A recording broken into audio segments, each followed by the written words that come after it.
Hi, this is the fifth, I think, the final video in the biochemistry section. I think I'm going to try and deal with DNA the best that I can.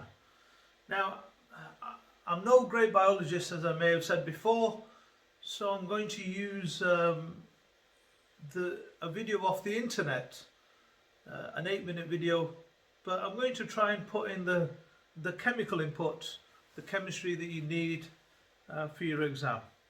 So, you've all heard of DNA. It's what makes us, it's what people know gives you skin colour or height or characteristics, etc. But we want to get into the structure of it. So I've just written a couple of things. It codes for genetic information. It's found inside cells, and it's found in the nucleus of cells. And really my job is to get you into the structure today. So let's have a look.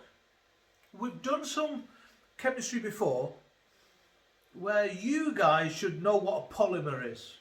So I want you to think of DNA as a polymer.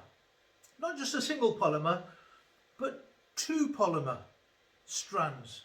So you've got one long polymer and another long polymer, and the two twisted together. So it's like two strands of a polymer twisted together, and they are this famous helical shape. Now, I remember going to the Vatican, and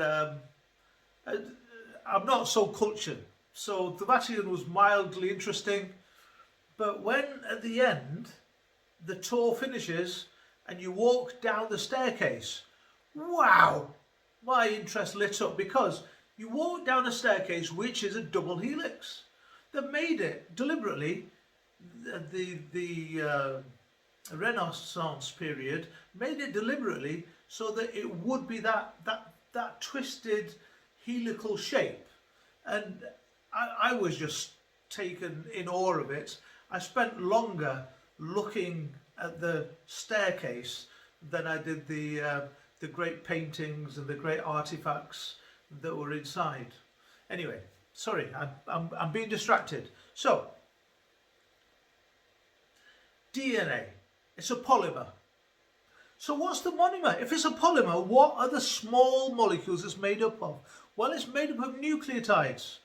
They're nucleotides. So think of DNA as a polymer of these things. These are the monomers, and they're going to link together, and when we link them together, they're going to make a polymer of nucleotides, and two of those twisted together is DNA. Let's go back, actually. I've not talked about nucleotide. So a nucleotide will be made up of three distinct features linked together. There's the phosphate ion. Now, this ion has got two negative charges. There was an OH there, there was an OH there, and if there's an OH here, that would make it phosphoric acid. So this is an ion of phosphoric acid called a phosphate ion or a phosphate group. This is a sugar, deoxyribose sugar, and that is a base. And there are four bases: adenine, cytosine, guanine and thymine. So let's go through all of those in step and just make sure you understand those. Phosphoric acid, H3PO4. H3PO4 is a triprotic acid. These hydrogens can fall off quite easily, and it behaves as an acid by giving off these. And the diagram I showed you earlier had these two missing, so it had lost two of the hydrogens, and this end was joined to the sugar that was there. So perhaps I didn't say, the phosphate ion is when the hydrogens, any, are lost. So if you lose one, it's one negative. If you lose 2, it's 2 negative. Lose 3, it's 3 negative. And the 3 negative, the PO4 3 minus ion, is very common in normal chemistry. So ions of this are within nucleotides. Let's go back. I'm talking about that. Ions of phosphoric acid are there. That's phosphoric acid. And let's move on to sugars. Now, many people are familiar with the makeup of that sugar, which is glucose. Now, I've got another model there which makes it more clear. But if you understand skeletal diagrams, then you will understand that diagram that we've got there that represents glucose. Well, what we need in this section is not glucose, but we need 2-deoxyribose. Now this is 2-deoxyribose. 2-deoxyribose, I hope you can understand the structure. Based on understanding glucose like that, this is a different sugar to 2-deoxyribose. And that's a sugar that's in the DNA molecules. And then finally, we've got the bases. 4 bases. Adenine, cytosine, guanine, thymine. Now 2 of these are double ring structures. And 2 of them are single ring structures. And in DNA, 1 double ring structure is attracted to a single ring structure. In DNA, you never get 2 single structures or 2 doubles attracting each other. Let's see. When you've got one of these bases, and there you've got thymine with adenine, then there's a possibility of getting hydrogen bonds. And that's what happens. You get hydrogen bonds between base pairs. And you might think this is pretty random, whichever base comes along. No, it's not. Thymine will attract adenine. And adenine and thymine are a base pair. They attract each other. Whereas cytosine and guanine are a different base pair. They attract each other. And throughout the whole structure of DNA, it will be these pairs that are attracting each other. So these pairs have got hydrogen bonds. That pair's got 2 bonds. This pair has got 3 bonds. And the hydrogen bonds, 2 of them, or the 3 of them here with this pair, those hydrogen bonds are strong enough to hold the bases together.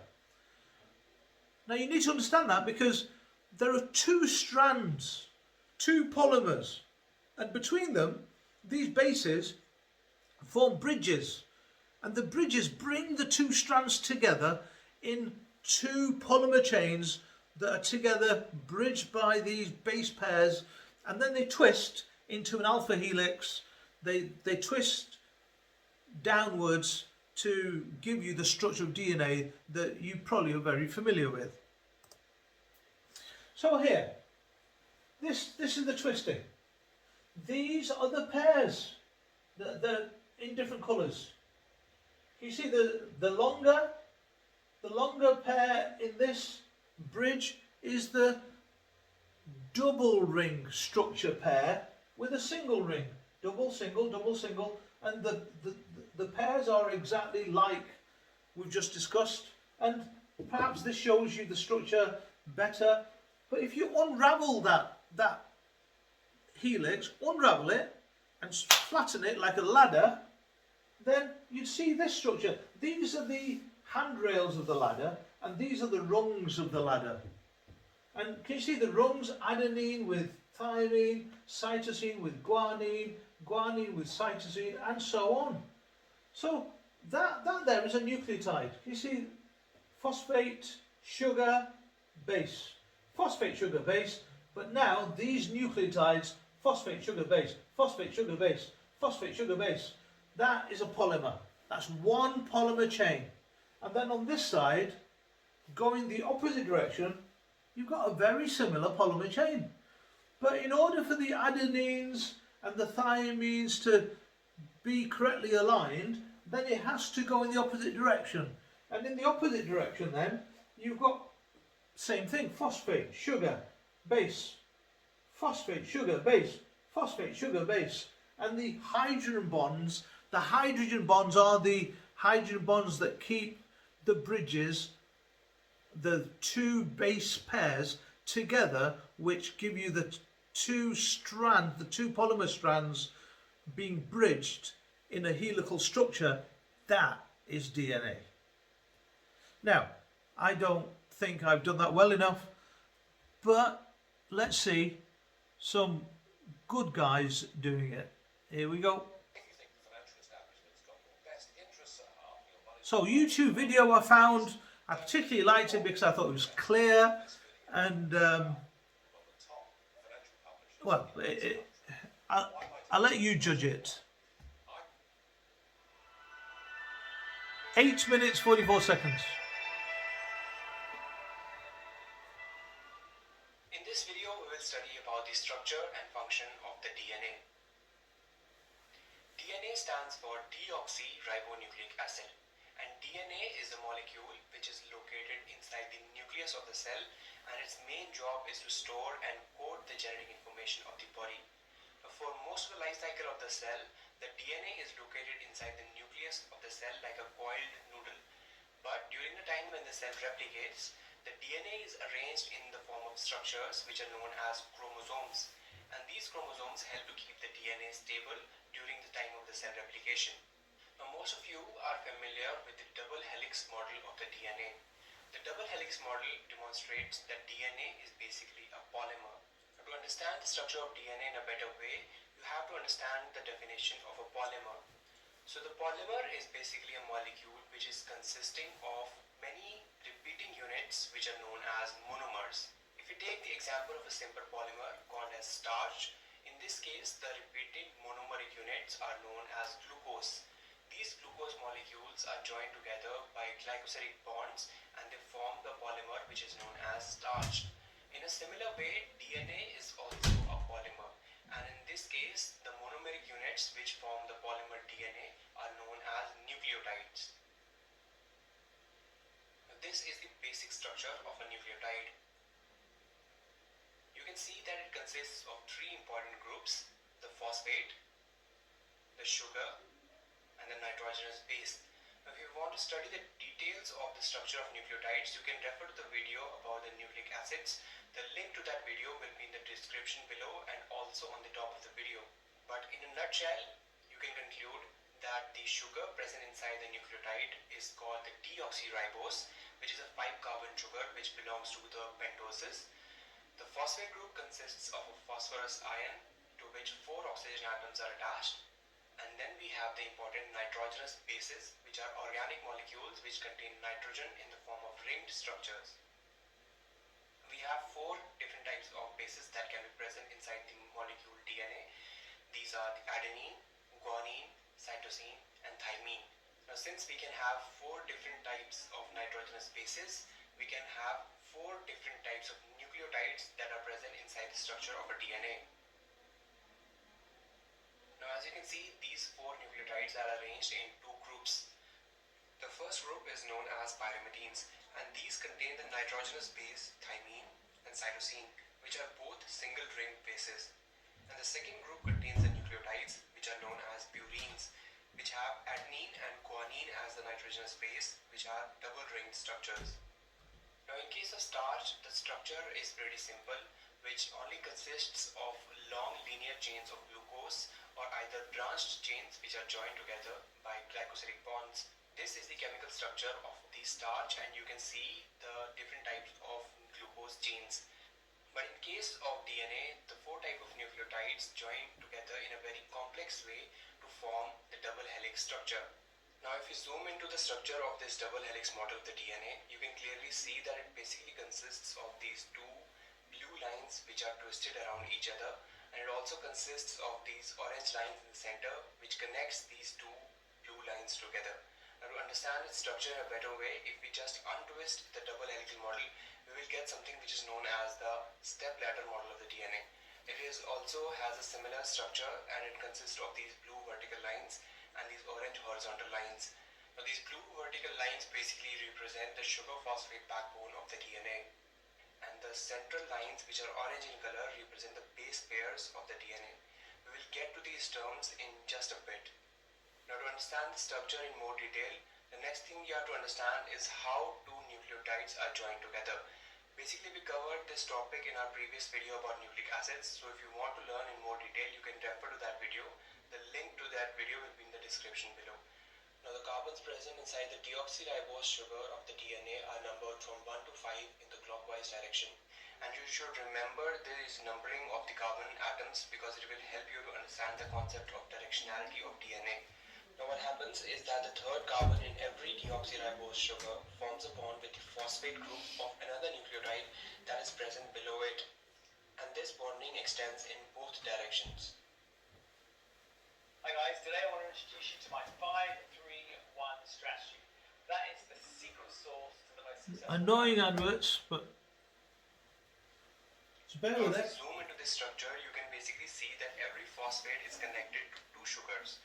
One bond with the third carbon of the sugar above and one bond with the fifth carbon of the sugar below.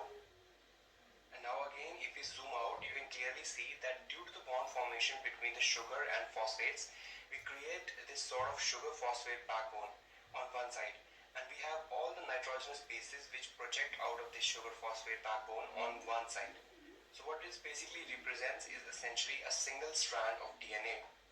Now if you go back to the step ladder model of DNA, you can clearly understand how the different nucleotides in a single strand of DNA are joined together to form the sugar phosphate backbone, which was represented by these blue vertical lines, and in the center we had these orange bars which connected these two lines, which are essentially the base pairs from one side. Now in the opposite side we have the other strand of the DNA, which is quite similar to this original strand but has some key important differences for you to understand. And to understand these key differences, you have to understand the concept of directionality and complementary base pairing. Now what directionality essentially means is that it is the end-to-end chemical orientation of a single strand of nucleic acid. In this example, you are saying the single strand of a nucleic acid. Now the direction of the DNA is expressed in two ways, 5' end to 3' end or 3' end to 5' end. Now if you look closely at this structure, you can basically see that it has a 5' end to which a phosphate group is attached, and it also has a 3' end below to which a hydroxyl group is attached. So if we come back to our DNA ladder model, we can see that the strand we made before runs in 5' to 3' direction. Now in a similar way, if you look at the opposite strand, you can basically note that there is one important key difference, that it runs in completely opposite direction. It has its 3' end in this direction and its 5' end in this direction. So it is said to be running from 3' to 5' direction, which makes the two strands of the DNA anti-parallel. Now the next important thing for you to understand is the complementary base pairing, which describes the manner in which the different nitrogenous bases of DNA strands align with each other. So it basically means that the base adenine pairs always with the base thymine, and the base guanine always forms hydrogen bonds with the base cytosine. You can see this rule in action in the DNA stepladder model, where you can see that the base A always pairs with the base T, and the base C always pairs with the base G. These bases are essentially forming the hydrogen bonds in the center, which holds these two strands of the DNA together. Now, the complementary base pairing is very important in one of the most important aspects, that it maintains a proper distance between the two strands of the DNA, which is very, very important for the stability of the two strands of the DNA. So now if you look at the double helical model of the DNA, you can understand what these two helical lines mean and what the central spokes which are connecting these two lines are essentially made up of. So this was all about the basic structure and function of our DNA. What is a person's knowledge and experience actually worth? 20k a year? 50k? What if I told you there are people... I hope you found this video helpful. Guys, thank you so much for watching this video. If you want to see more videos like this, subscribe to our YouTube channel, and for all the flashcards and upcoming notifications, follow us.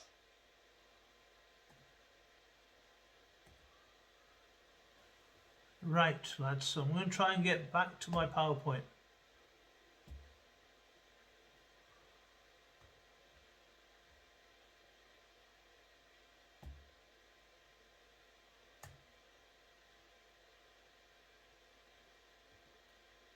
So, if you want the link, I hope you can see it. I hope you heard it okay, because you were picking up the sound from my computer. I don't know if it was loud enough, but we'll see. Anyway, if you want to watch it in more detail, that's the link. Go on to it, watch it in more detail. It's on YouTube, and I thought out of 4 or 5 that I looked at, I thought that was the best. So, the final thing I want to cover with you is what the video covered, but not in so much of a chemical way. They were talking about a nucleotide and another nucleotide coming together in a condensation reaction. So I want you to focus on that OH there and the phosphate ion. So the phosphate ion and the OH of the sugar, there is a condensation reaction there. Now, you know with condensation reactions, you can quite often kick out H2O. The oxygen acting as a base will go into the electron deficient carbon atom there, and this will get kicked out. The hydrogen will join it, and that's how you make the water. So the water coming off here is condensation. The oxygen joins with that carbon at number 3. The oxygen joins the carbon at number 3 as the new bond that links the 2 nucleotides together. And when that happens, you can now see one nucleotide is linked together with another nucleotide. And if this goes on and on and on and on, you obviously get the single strand of the single strand polymer we're talking about, but 2 of them where the base pairs are pairing up will link together to give you the double helix, the alpha double helix we talk about. So that's my attempt at trying to get you to understand DNA. All right, we'll stop there.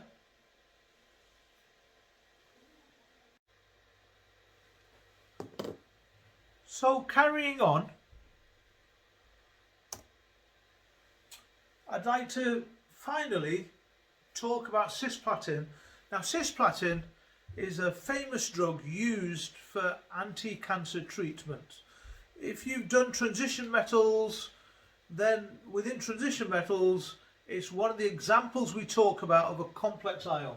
It is platinum as your central metal, 2 ammonia molecules coordinating with dative covalent bonds, the lone pairs of the ammonias pointing towards the platinum, the 2 chloride ions again, they've got lone pairs on the chlorines pointing towards the platinum. Because the chloride ions are negatively charged, the overall complex is 2 negative, anti-cancer drug. Well, that complex with molecules like DNA will interact with the bases like guanine and adenine, and as they do so, there will be a ligand substitution. These 2 chloride ions break off, they fall off, and the nitrogens that are on the guanine or the adenine parts within the DNA, they will latch on instead. It's a displacement reaction, it's a substitution reaction. The nitrogens start making dative covalent bonds in place of the chloride ions that were there. So the structure, I think I've got a diagram which follows. Structure of the drug, the DNA undergoes substitution. With DNA, the nitrogen atoms on the base of the guanine and adenine will displace 2 chloride ions, and that displacement, that prevents deadly cancer cells from replicating and growing. Maybe if it doesn't stop the cancer, it will slow the growth of the cancer down, because to some extent that replication is stopped. Unfortunately, a side effect is that healthy cells are affected, and when healthy cells are affected, you can get side effects like hair loss, and that's why people on anti-cancer drugs typically might lose their hair when they go through, and this is called chemotherapy. When chemotherapy takes place, they use anti-cancer drugs. So I was on that slide, going from that slide to this slide. This is the DNA structure, which I hope you now understand. The platinum with 2 ammonias has lost the 2 chloride ions. Instead, lone pair from the guanine take that place, and that will stop replication of that because it's changing how the whole thing operates. And here you've got adenine. So this cisplatin complex coordinates with adenine and guanine here and attaches to it. As it attaches to it, it's these attached things that stop the DNA behaving as it should do and stop it replicating or being able to replicate from using the instructions that it will provide. I think that's the end of the topic.